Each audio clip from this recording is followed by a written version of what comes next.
Good evening. I'm Jordan Pear. I am a rhetoric and public address major studying journalism here at Hillsdale College, and I am a junior. Amity Shlaes is the chairman of the board of the Calvin Coolidge Presidential Foundation and serves as presidential scholar at King's College. A graduate of Yale College and the winner of the American Academy in Berlin J.P. Morgan Fellowship and the Hayek and Bastiat Prizes, Ms. Shlaes chairs the jury for the Hayek Book Prize. She has served as a member of the Wall Street Journal's editorial board, a columnist at Bloomberg and the Financial Times, and a senior fellow in political economy at the Council on Foreign Relations. She is the author of 4 New York Times bestselling books, including The Forgotten Man, A New History of the Great Depression, Coolidge, and The Greedy Hand, Why Taxes Drive Americans Crazy. Please join me in welcoming Amity Shlaes.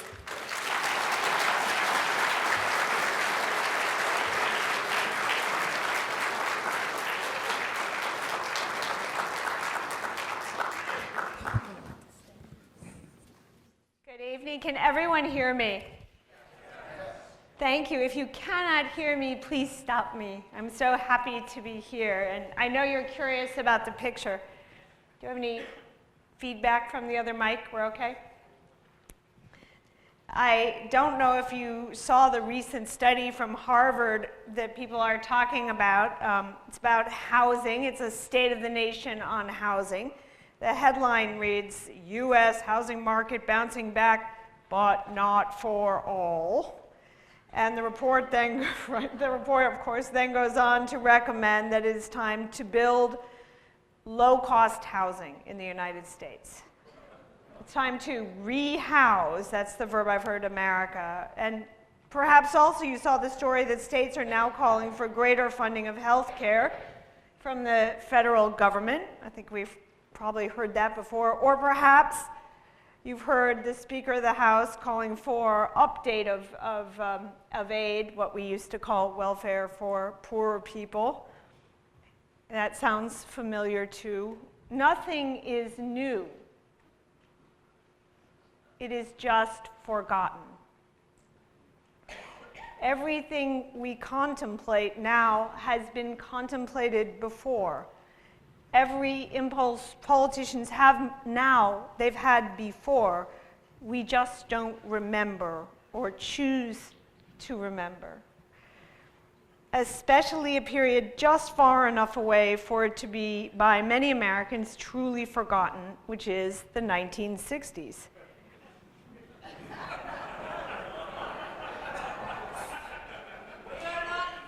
Not forgotten.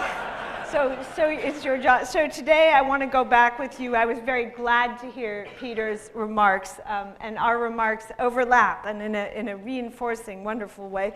So today I want to go back with you and take a look with you at what it is we've forgotten. Really what we've forgotten, not only in the Great Society, but before that, and now is what happens as a result of the collective impulse to do something for people together from us.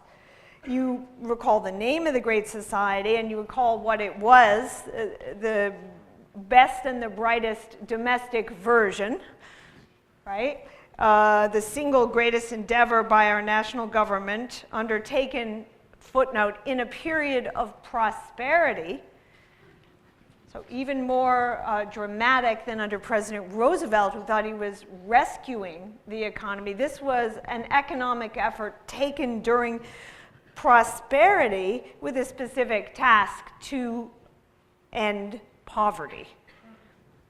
Big goal. The name reflects the scope of the ambition. President Johnson called his plan Great Society, not Good Society. He didn't say better than Kennedy Society. He didn't say better than Ike Society, Highway Plus. No. He just said great. He liked the word great, but as this conference is showing, will show, I think it's a wonderful idea. His result was not great or even good. So this is a cautionary tale about aiming to be able, and especially claiming to be able, to deliver great. As you know, the Great Society is usually lauded in terms of its legislative achievements, which is sort of default. By the end of Johnson's time in office, Congress put through 226 out of 250 legislative projects that the president proposed, right? He was great. Action. Not just housing, Medicaid, Medicare, the important civil rights legislation, and I agree with Peter, that is important.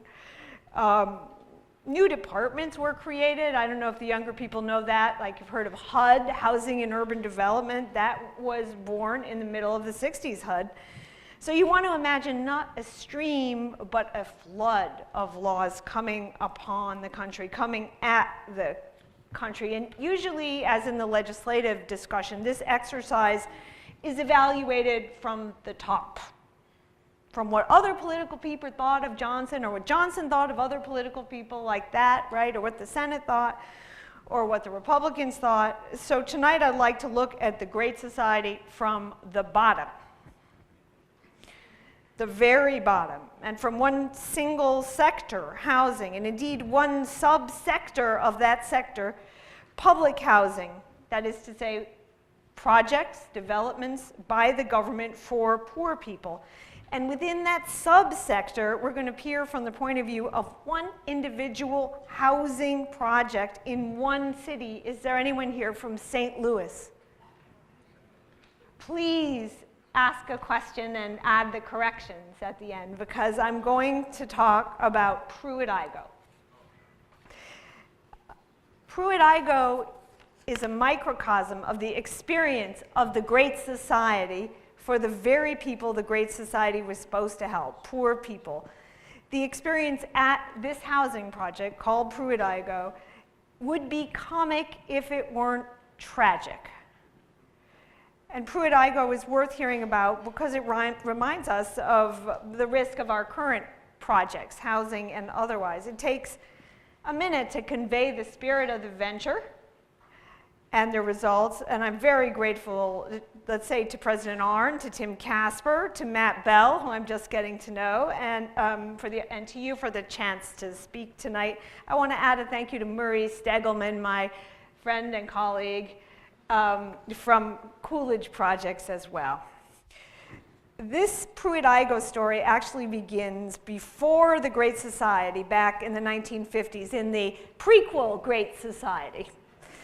Okay, the prequel. And also with, as usual, the best of intentions. After World War II, Americans put their faith in economic growth. They would lay out an argument like this. Where's Professor Wolfram? Right? It would go like this: assume growth. Pause. Now we plan da-da-da-da-da. Assume, but it always started, assume growth. They believe growth happened automatically, kind of like good weather, right? Growth could rescue the poor, maybe with help. Poor families might live in tenements, crowded 10 to a room in cities. These people should be able to participate in growth. Well, we believe that too. The part that's more controversial was the idea that all those poor people needed was a little help from above, a great change from above.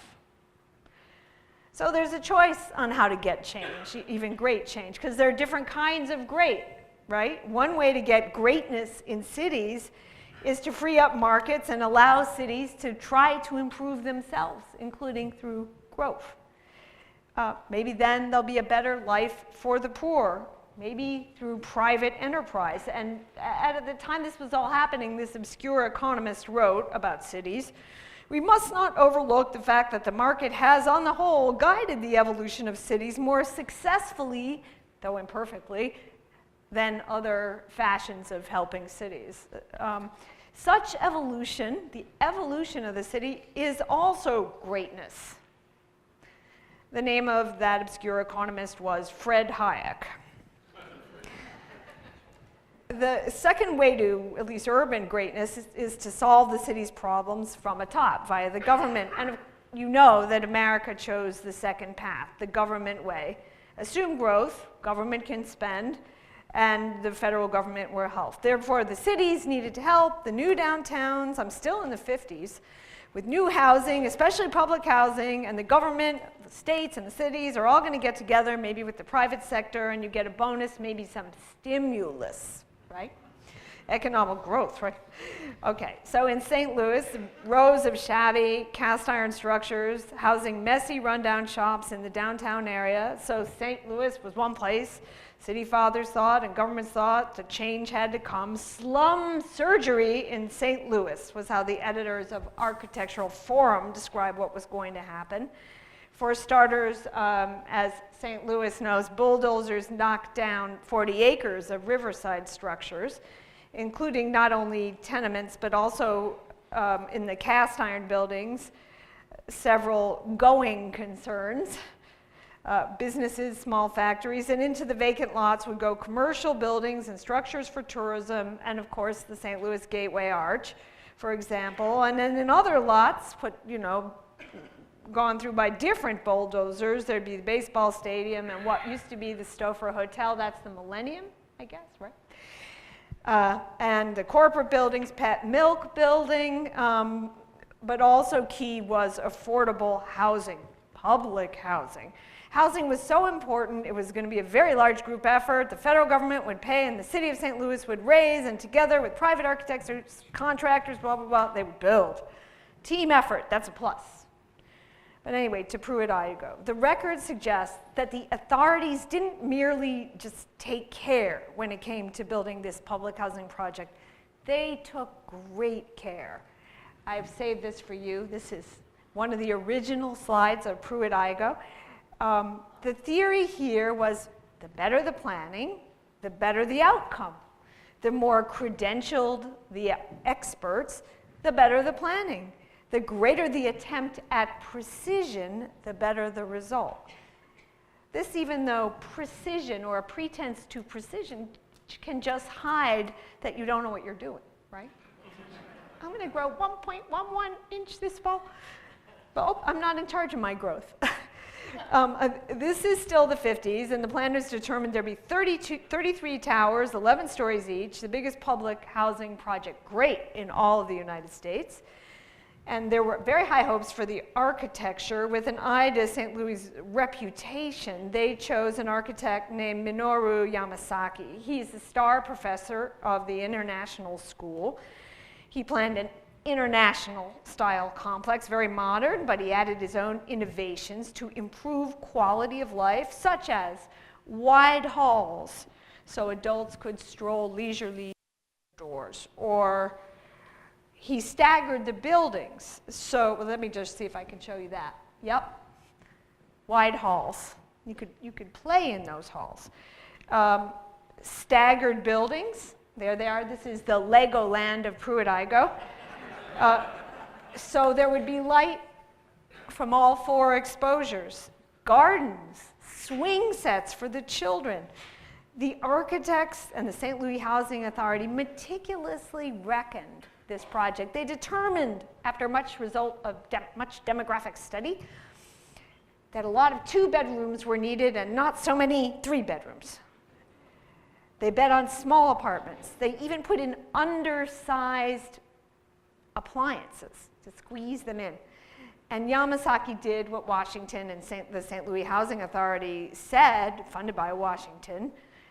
By the way, my father told me to be not too hard on Mr. Yamasaki, the architect, because Mr. Yamasaki was a nice man. Anyhow, small apartments, high hopes, and they showed up in the names. Pruitt-Igoe. Who was Pruitt? Pruitt was a Tuskegee Airman, Captain Wendell Oliver Pruitt, who had flown a P-47 Thunderbolt, sunk an enemy destroyer off the harbor in northern Italy, a hero. And the second set of houses, the officials gave the name of a 4-term congressman, beloved of St. Louis, Mr. Igoe, William Leo Igoe. So the war hero was black, Pruitt, Igoe was white. This was a segregated period, so the vision was they lived side by side in the 2 housing complexes. That was the plan. Oops, the plan didn't work, because right in the middle was Brown v. Board of Education. Turned out they would have to integrate the buildings. Okay, so that's one assumption that turned out to be off. In terms of the budget, Pruitt-Igoe planners had worked with equal precision. They knew poor people couldn't pay rent, at least not initially, at least not much rent. But the hypothesis was once the government was finished building Pruitt-Igoe, it would sustain itself. How would that happen? Well, the people would get jobs and they would begin to earn more and you could raise the rent, right? Everything would be balmy in the out years of the charts, right?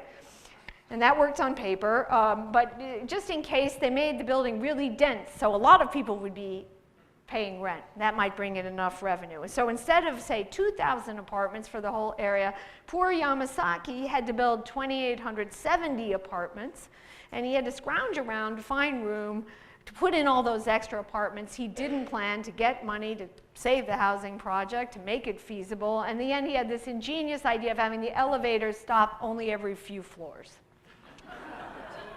That's called a skip-stop elevator. It existed.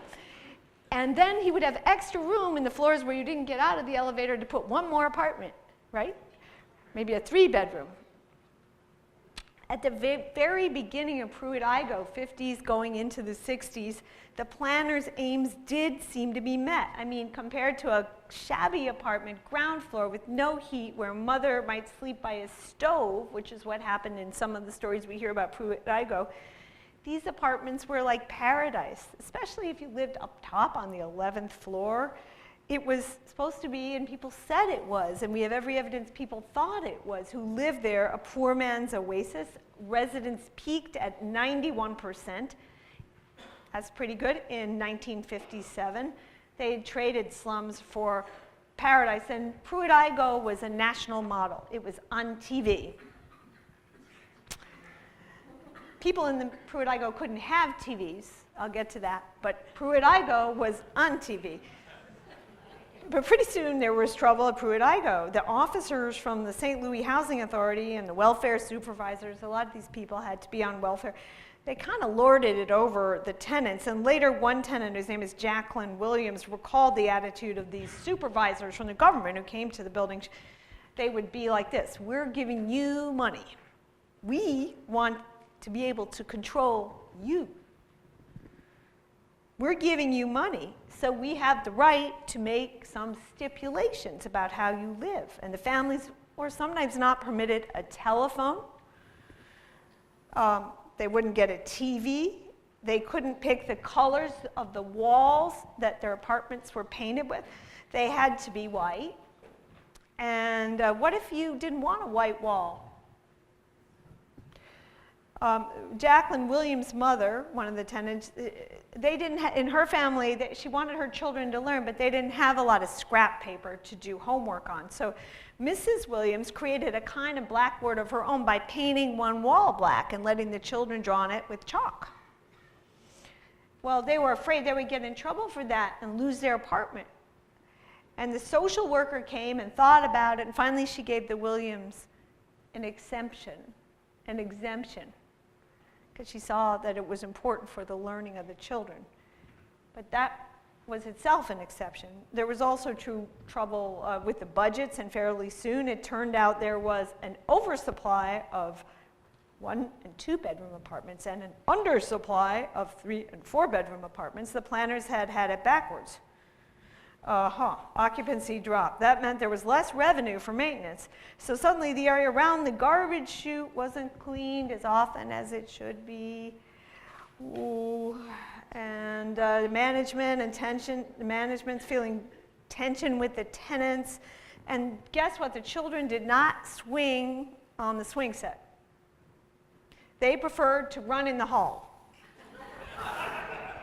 The St. Louis Housing Authority and its social workers got really cross. Why don't you like the things we tell you to like? It was said the families in Pruitt-Igoe split up fast, and sociologists came, more planners, and they studied the family breakups in Pruitt-Igoe and wrote reports. Well, why did they break up? Some of the reasons they broke up, I think you can guess. Many families were welfare families. It was public housing for poor people. And in order to get welfare money, you had to have no dad present in your apartment. in the state. You would not get your money, and you would lose your apartment if you violated the rules of what was then Aid for Families with Dependent Children. The social workers, there's a film about this, so I can show you the testimony if you want, but the social workers would actually patrol Pruitt-Igoe at night hunting for dads. And dads who dared to sneak in and be with the family would hide in the closet. They actually did. And the children were told to lie. Oh, haven't seen my dad. I don't have a dad. And of course, that's not so great for the fabric of the family. And the dads did go somewhere elsewhere, especially to find jobs. And the welfare moms were all alone, single family parent, and they couldn't always pay more rent. And the deeper problem underlying the split families, again, was a miscalculation.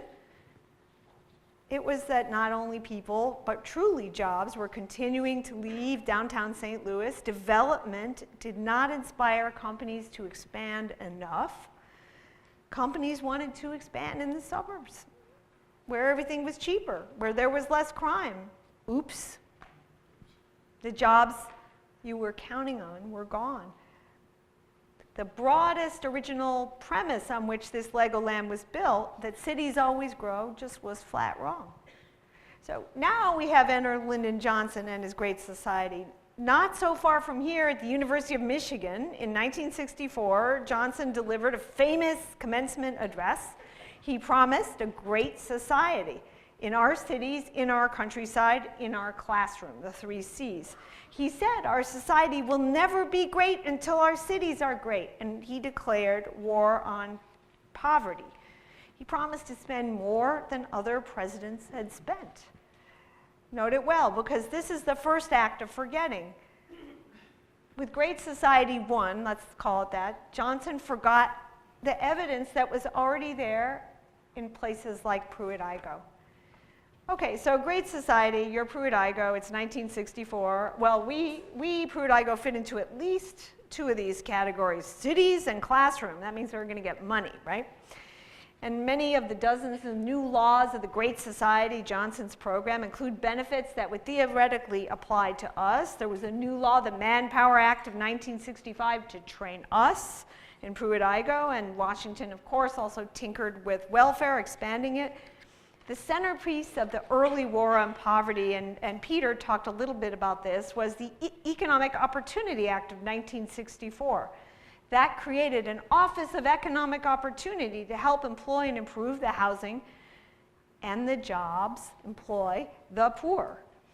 That worked by, what did they do though? That's where the trouble comes. They sent occupation specialists to help men and women in Pruitt-Igoe train for good jobs, and they definitely trained the men, but then the jobs weren't there. Oh, so you spend a lot of time training up for something that you don't get. Washington also gave money to local activists and social workers to teach the tenets of Pruitt-Igoe how to be better citizens, to participate in democracy. That's what started at Port Huron. That's what Peter spoke about. If you have poor living conditions in your apartment, well, you should protest, right? Washington also sent some rent money, what Nancy Pelosi would call crumbs, money here and there. But the people didn't, even in Pruitt-Igoe, which is very poor, didn't like receiving crumbs. How far is President Johnson going and playing the role of Big Brother, one mother wrote in the paper. And meanwhile, the garbage kept piling up, and the stinks spread, and the pipes froze, and they bust, and the busts weren't fixed, and the elevators that stopped only every few floors became cages, traps for crime. How'd that work? Well, people had to get off the elevator and go up and down the stairwell to get to their apartment, and the elevator was slow. So if they didn't jump you in the elevator, they would get you in the stairwell.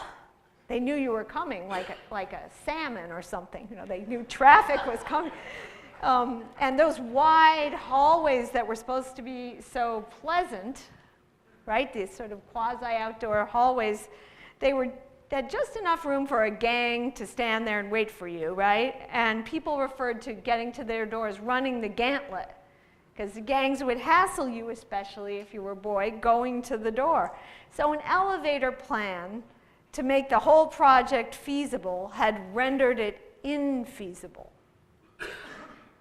Eventually, the tenants, unhappy with all this, stood up for themselves, as they had been encouraged to do by social activists funded by the government, and mounted rent strikes and put their rent money in escrow.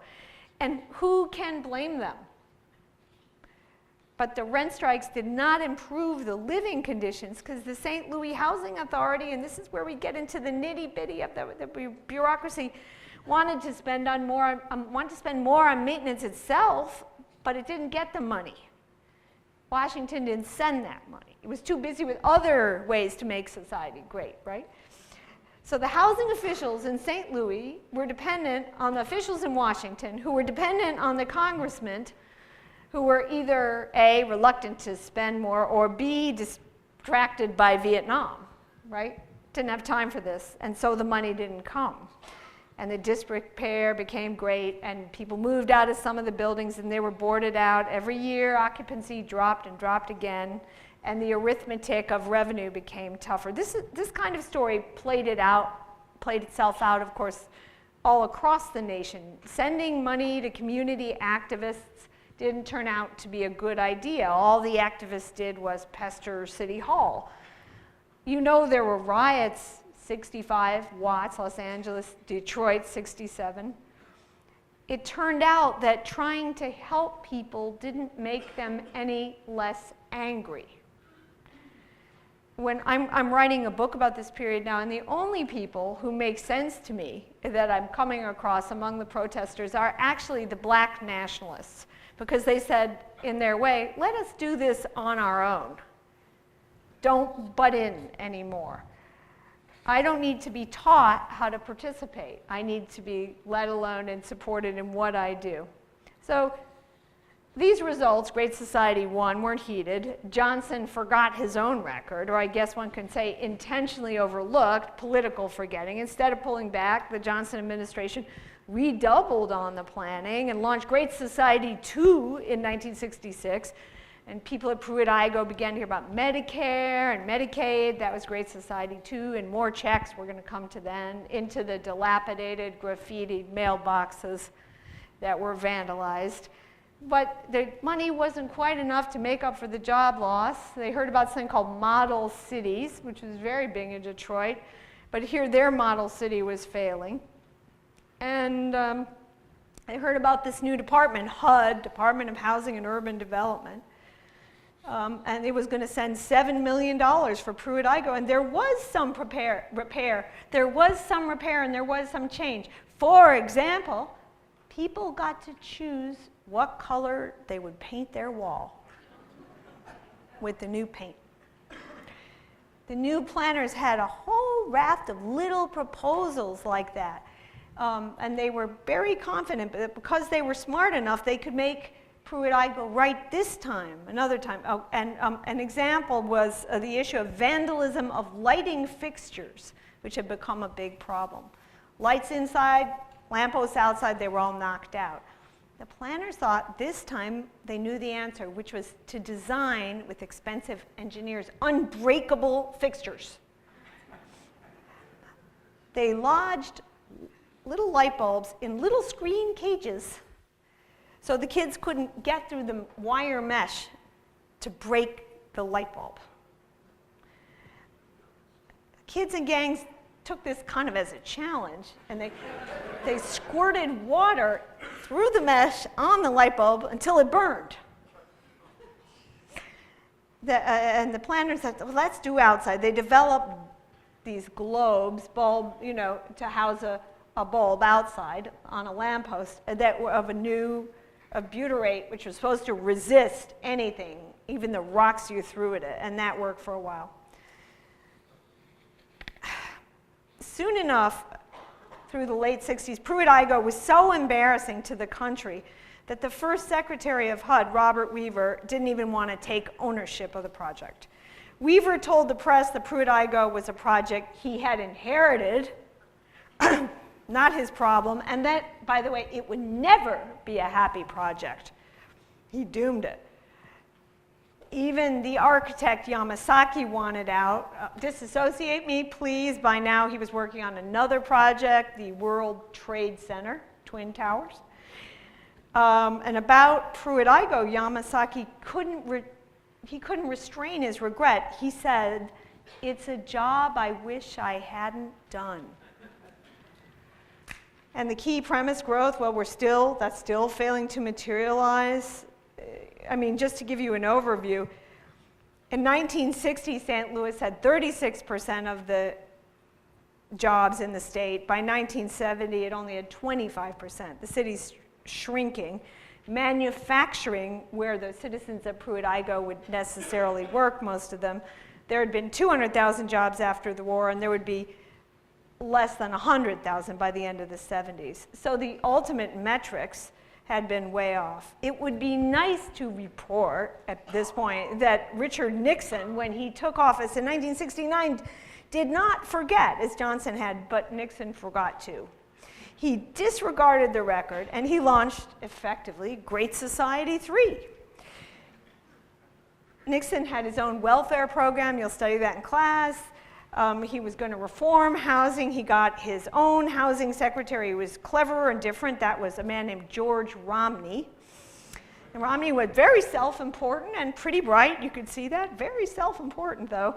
And Romney he was known as a can-do man, and while in the private sector, he had fixed American Motors car, the Rambler, so that it sold better. He rationalized it somehow, and he had understood the market, and he was widely regarded as a genius, having accomplished this with just a few clever steps. He had his own blueprints for Pruitt-Igoe. He was going to tinker now, the way people had tinkered in the past, this Romney.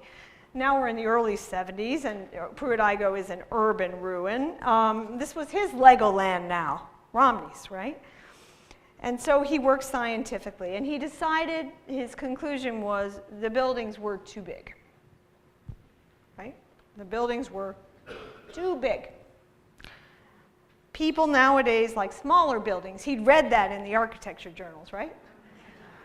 They like lower buildings, low-rise, or they like narrower buildings, or something like that. And, right then, the low-rise was very fashionable. So he ordered 2 wrecking companies to do some things for him. One wrecking company was going to split a building, knock down half vertically.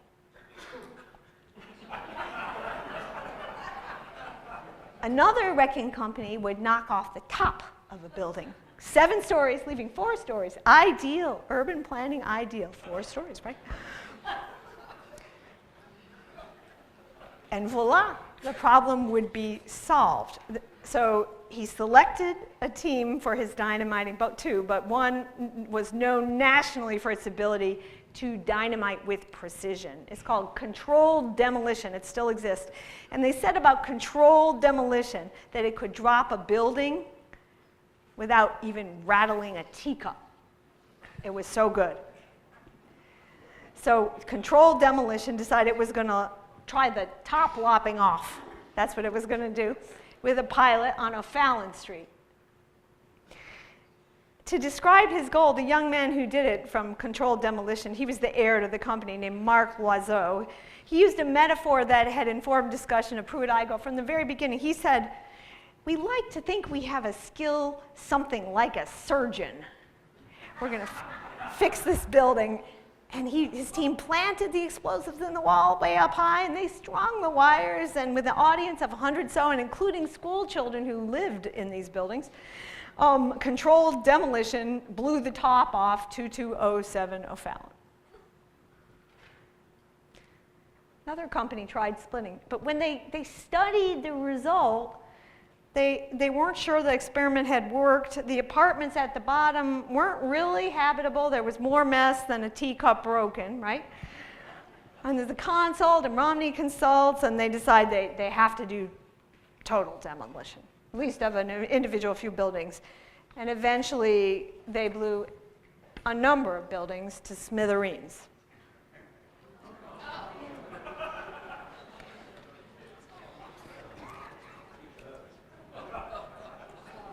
And you know what? It was a miracle. The buildings really did fall down like the experts said they would.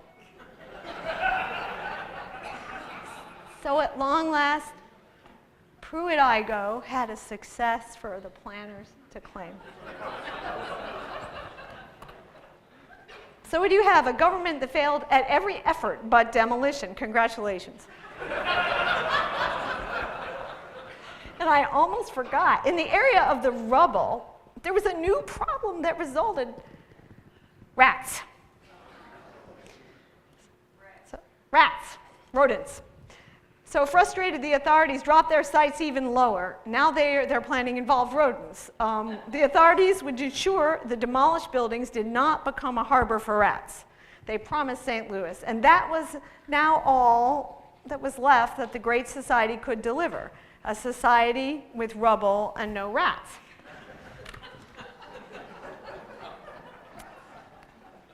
Another day, we can talk about the general economic consequences of the planning in all the great societies, 1, 2, 3, 4, right? The unemployment rose well above 5. Spending broke the government. It turns out you couldn't assume growth. And I'm going to use a metric I normally wouldn't use, but I know you've noticed the stock market's been going up recently. And maybe you think, well, it might go up just like that. And everyone tells you if you invest in the stock market, well, it's going to go up, over time. In 1966, in the middle of all this, the Dow Jones Industrial Average, which was the metric of the period, hit 995. That means it was very close to 1,000. And people thought, next year it'll go to 1,000. No, as the grown-ups in the audience know, forgive me, the Dow didn't definitively, it crossed 1,000 a couple times, it didn't stay there, didn't definitively cross 1,000 for good until 1982. That is, the Dow traded sideways or down for a decade and a half. And these numbers, ladies and gentlemen, are before inflation. So what was the essence of the failure of the Great Society? It was not that the people were bad. This is a story that has heroes. And some of them lived in Pruitt-Igoe, and some studied it. One is Joyce Ladner, a young sociologist who did graduate work there. She noticed something. The social workers always suggested that the residents were immoral. But the social workers had it wrong. Poverty never created immorality. Poverty created want, which is different. The errors were the planners' errors. Assuming a city will always grow, cities don't always grow. People will always live with forced integration or school busing. Applied from above, they won't, even if they're not racist. They don't like what do from above. The third error was to assume that cities have to be planned, that they can evolve, ignoring Fred Hayek. The fourth error was to assume infrastructure spending always pays back. It doesn't. A fifth error was to assume, well, welfare must always be good. In the case of the AFDC, it eroded families. Sixth error, the least observed, was to assume that multiple jurisdictions in a team can work together better than one authority. Wrong. There were sort of jurisdictional lacunae in this story. Everybody was in charge, so nobody was in charge. As the business people in the room know, synergy is an overrated concept. I see myself much damage to property rights in the story, the ignoring of the individual. A thought experiment would be the following. Supposing we had never created the Department of Housing and Urban Development. Instead, we had created the Department of Property Rights. To see to it, insofar as the federal government may do so, that property rights as regulated by states are respected. Then the people of Pruitt-Igoe might have owned their apartments right away. And there is evidence that those who came close to owning, where they had more say in running the apartment, had nicer structures, so that's a huge error to me. But the greatest error, the overarching error, like the Gateway Arch, was the sheer arrogance, the unrelenting arrogance of people who thought they could tell other people how to live. There were observers at the time who knew this too. The St. Louis Fed is very interesting, and I've been studying it. Darrell Francis, who was the president at the time, they invited all sorts of friends to talk to them about what was happening in St. Louis and in Washington, and one of the people they invited was Friedrich von Hayek, who was working on what he called the knowledge problem. And just a couple of years after Pruitt-Igoe was blown to smithereens, Hayek was awarded the Nobel Prize for describing the fallacy of assuming you can know everything, one person. You can't, and you know, who else didn't forget besides Hayek? Ronald Reagan, I would say, because he came into government with a new approach. So now in 2008, we are at a point when all the great societies have faded in our memory and our country as a whole forgets again. Our own task, what I do in my work at the Coolidge Foundation and what Hillsdale does in its work, is to show America the past models, to remind it of its own past models, to try to help America unforget. You can't always help students with a giant year-long lecture about every stage of the Great Society. But you can do one thing. You can tell what happened through stories. And I think you can tell it all by telling this single story, the story of Pruitt-Igoe. Thank you.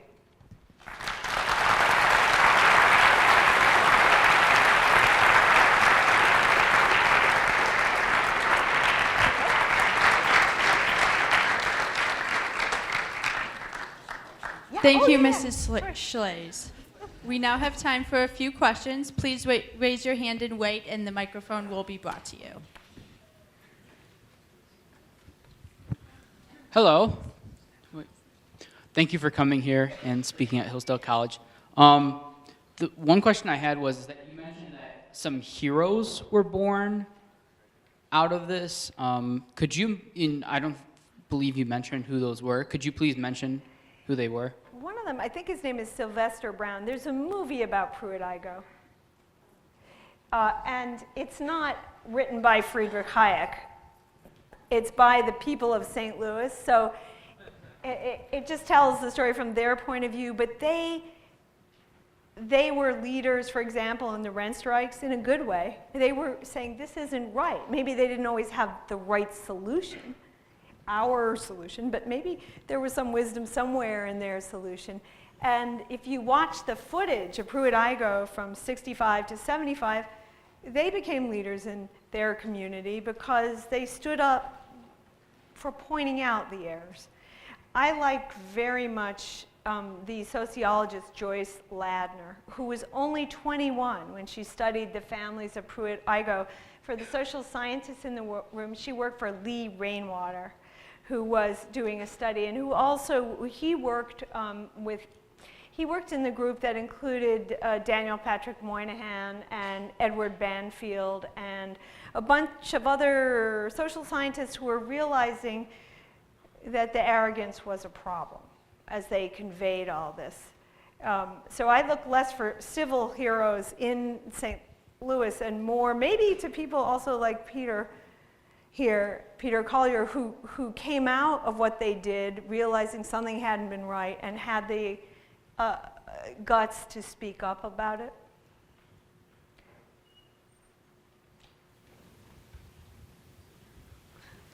Ms. Shlaes, thank you so much for your time today.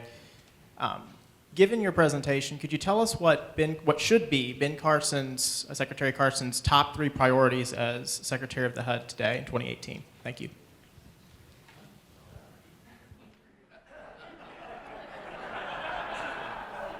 I had the honor of visiting Secretary Carson.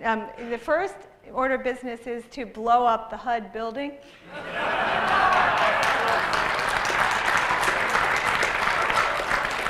I don't say that easily, but it's in the brutalist style of architecture by Marcel Breuer. It's in my book, and it's a double metaphor because it's very much out of architectural fashion.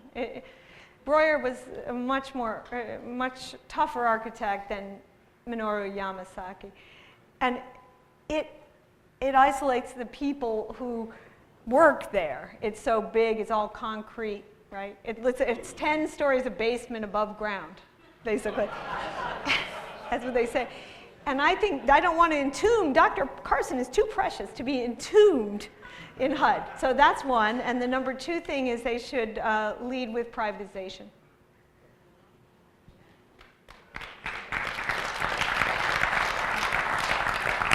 If HUD continues to exist at all, they should lead with privatization.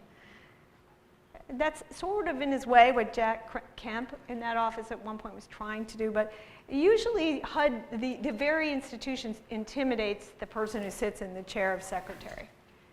And that's a problem. So maybe the institution, this department so big shouldn't exist. Sorry. Thank you, Ms. Shlaes, for being here. Once again, welcome back to Hillsdale. Thank you. A quick question about the history here. Pruitt-Igoe was designed in 1950, built and in place by 1954. HUD was set up in 1965. So it suggests to me that the problem that Hewitt-Igoe put in place was more systemic in American culture. And I'd like you to reflect upon what things were in place in the Great Society, not the Great Society, but before it, in the Great Generation, even back to the Forgotten Man or the Coolidge era, that put in place a world that thought they could invent this kind of thing well before the Great Society was invented. Oh, thank you for asking that. Yeah, when you're supposed to write a history of the Great Society, that's what HarperCollins said. You're trapped. But of course, this is following periods we've all studied before. So you start with the progressive era. Progressivism started in the states. The state governments would undertake progressive projects, and then that spread to the federal government under Woodrow Wilson. You know, they shut down the stock market and nationalized the railroad during World War I, and you have scholars here who teach very beautifully about this. And then there was a pause. That was called Calvin Coolidge. Maybe with a little Warren Harding. I hear Warren Harding's up for revision. And then Franklin Roosevelt took up the progressive drive again with the New Deal. So the Great Society of the 30s was the New Deal, but they at least had the excuse of economic trouble. So, and then you have World War II, and men came out of World War II believing it wasn't so bad what the government did, even if it did disruptive things, move villages, mow down houses, and so on, because that's war. So you have a higher level of tolerance. That's war. It's better than war. That's the whole story in Europe, too. It's better than the war, the Soviet Republic, right? So, and they were quite, you know, they liked Eisenhower's can-do attitude, and he saw we needed highways, and that was an awful lot of eminent domain. And the one thing that I want to mention leading up to the 60s, so this impulse is always there, growing ever stronger in the United States. Berman v. Parker, you know what I'm talking about? The idea that the government can take land takings, I know you study it, eminent domain, it got expanded. It started out, it could take land for a highway or for a government building, and then it could take blighted land, and then it could take, in this case, Berman v. Parker, houses that were next to blighted places. This was a case that was actually about the property area where HUD is, because HUD, the monstrosity, would not be there but for eminent domain. They wiped out that entire southwest neighborhood in Washington in the name of the government and a better society, and the sinner there is William O. Douglas, if you want to get into the jurisprudence. So yes, that's the whole background, and it keeps going on because politicians like the idea of doing something, and it plays well with voters. Oh, this lady's been a lady. You've talked to us about Johnson and the Great Society, but I know your heart is with Coolidge. So would you give us an idea of how Coolidge and Johnson compare to each other?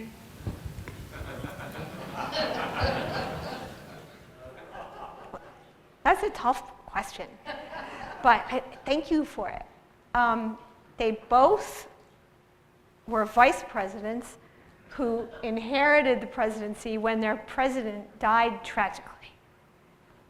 And they do have a second similarity.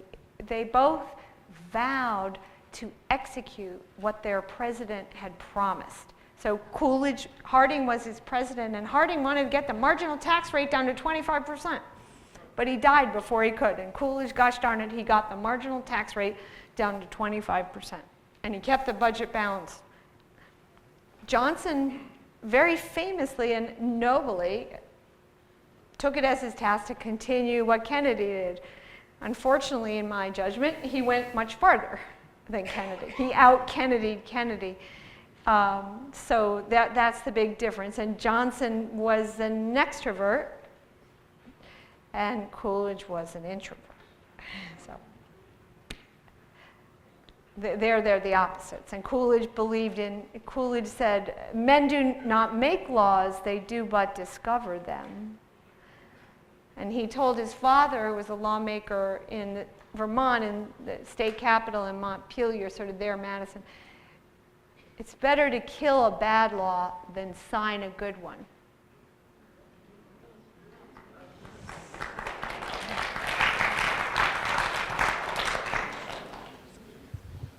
Thank you, Ms. Shlaes. It's apparent to some of us more today, perhaps, that all this feigned concern for the poor and the downtrodden is really just a cover for an incredible amount of corruption in which people are, liberals in particular, are paying off each other. And so will your book talk about that, and can you talk a little bit about that today? Is there some evidence of what we see today in liberalism and government programs? They do get the crumbs, the poor, and the rest go to politicians. The poor get what Daniel Patrick Moynihan said, I think he said horses and sparrows. The big eaters are the other companies that get the money from the government to do the project, and the sparrows are the people who get the crumbs at the bottom, for whom the project was ostensibly designed, right? What it was interesting to me, and is interesting in researching the Great Society book, is what a role the United Auto Workers played, the UAW here in this state and then nationally, led by Walter Reuther. And so there would be a deal. Who would build the building for the government that had invoked eminent domain, right? How much would the union want an hour to build the HUD building? The workers at HUD, when they were building it, went on strike, even though they were paid more than the auto workers of Michigan. President Johnson complained on the phone about it personally. The bulldozer operators were too expensive. There's some tension there. Why should public service be paid extravagantly? What seemed extravagant at the time. And what's interesting, I'll just say about Reuther particularly, a lot of the unions were very corrupt, of course. Huge, it was more they were institutions. It wasn't about helping the poor at all. It was about advancing existing institutions. But I will say a footnote about Reuther. He's a sort of misguided hero in my book, the head of the UAW, because he meant so well, and he was not inconsistent. He was he really wanted to strengthen the UAW by bringing the students of Port Huron in, and he subsidized the students of Port Huron. When they met in Port Huron, they met in a place owned by the union, provided by Mrs. Jeffrey. And then he supported NOW. Did you know that NOW, the women's organization, sent out mailers? Its first mailers, some of them, came from Solidarity House of the UAW in Detroit, because, I don't know, nobody looked when you used the franking machine or something. So he meant well, and he wasn't that corruptible. He wasn't a communist, but he was tragically wrong. So I am studying him very hard because he's a character. Yes, of course, there's always corruption.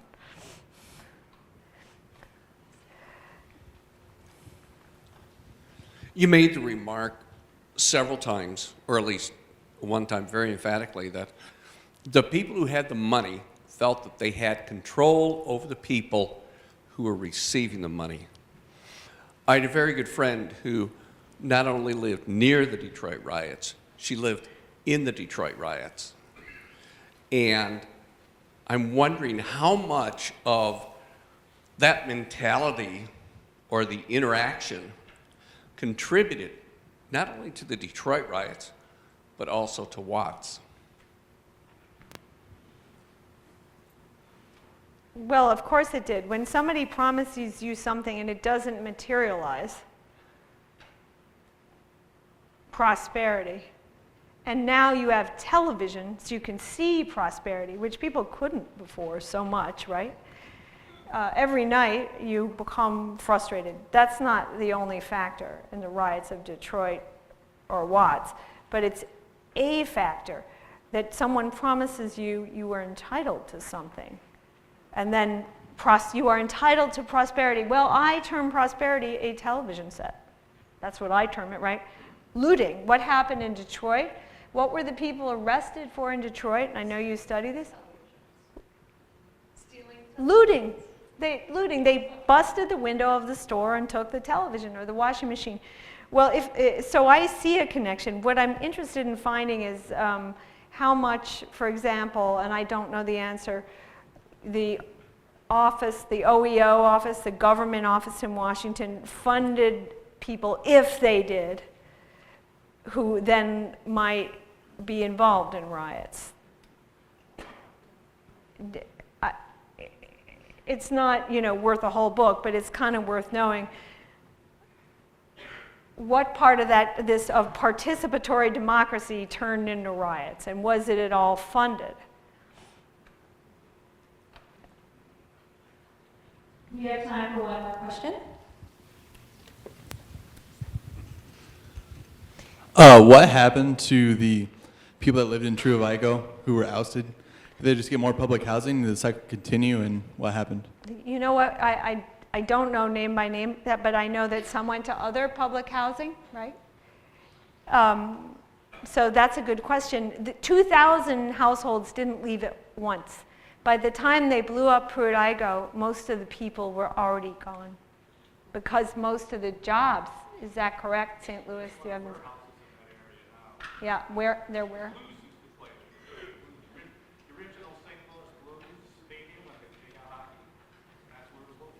Yeah. Yeah. But maybe we can learn more. Thank you very much. Thank you.